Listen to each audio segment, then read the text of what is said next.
আজকে আপনাদের পোস্তর বড়া দেখাবো। আমি জানি আপনারা কম বেশি সকলেই পোস্তর বড়া খেয়েছেন বা বানাতে পারেন। আমি একটু অন্যরকমভাবে দেখাবো। এই পোস্তটাকে ভিজিয়ে বেটে নিয়েছি, ঠিক আছে। এবার এর মধ্যে কিছু গুঁড়ো কাঁচা পোস্ত দিয়ে দিলাম। এটা বাটা নয়, হ্যাঁ, বাটাটা রেখেছি, তার উপরে এই কাঁচা পোস্তটা দিয়ে দিলাম। এবার এখানে দেবো হচ্ছে কাঁচা পেঁয়াজ।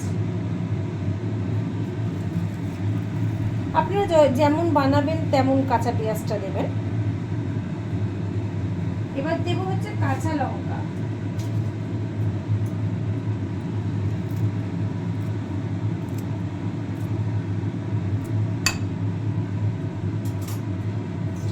এবার দেবো পরিমাণ মতো নুন আর চিনি।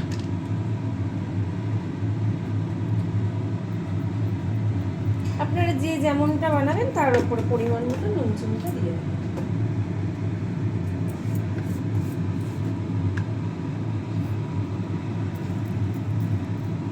এবার দেবো একটুখানি হলুদ,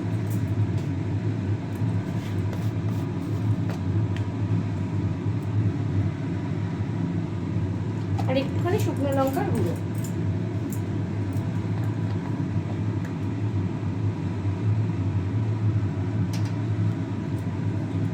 এবার দেবো বেসন, কারণ বেসনটা না দিলে এটাকে বাঁধা যাবে না, মানে বড়ার আকারে গড়া যাবে না। বেসন দিলাম 2 চামচ। এবার দেবো হচ্ছে 1 চামচে ময়দা, যাতে এটা ক্রিস্পি হয়, অনেকক্ষণ থাকে, যাতে এটা মানে ফুটিয়ে না যায়।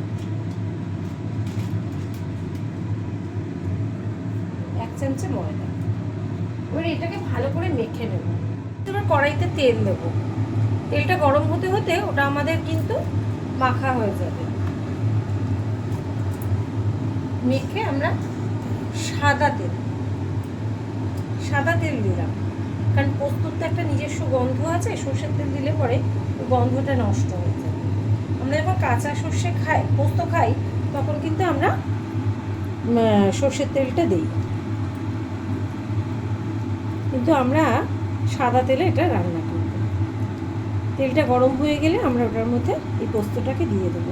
এই পদ্ধতিতে একবার আপনারা পোস্তটা বড়া করে খান, আপনাদের আশা করি ভালো লাগবে, খুবই ভালো লাগবে। কারণ পোস্তগুলো বাটা পোস্তও থাকছে, কাঁচা পোস্তও থাকছে, তো মানে গোটা পোস্তও থাকছে, তাতে খেতে খুব টেস্টি হয়। তেলটা গরম হয়ে গেছে, এবার আমরা ছোট্ট ছোট্ট করে বড়ার আকারে দিয়ে দেবো। গ্যাসটাকে কমিয়ে নেব, নাহলে ভালো করে পেঁয়াজটা ভাজা হবে না, লঙ্কাটা ভাজা হবে না, পোস্তটা ভাজা হবে না, পোস্তর গন্ধটা বেরোবে ভাজা হলে।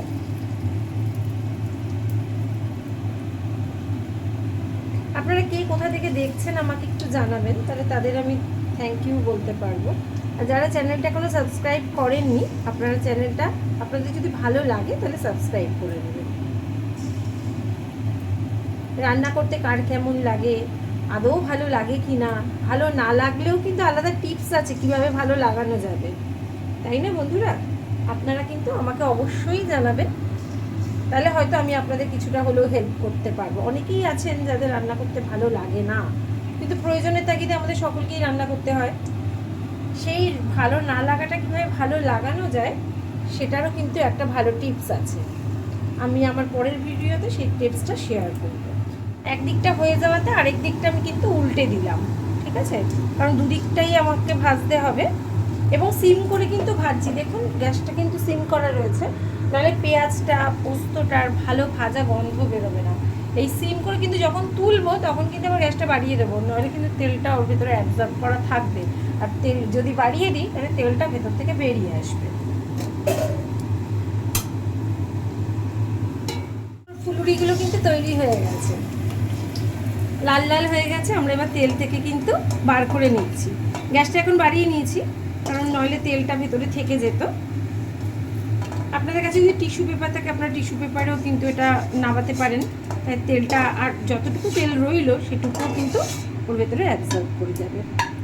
তাহলে বাড়িতে বানিয়ে খান পোস্তর ফুলুরি। কেমন লাগলো আমাকে জানাবেন। নমস্কার।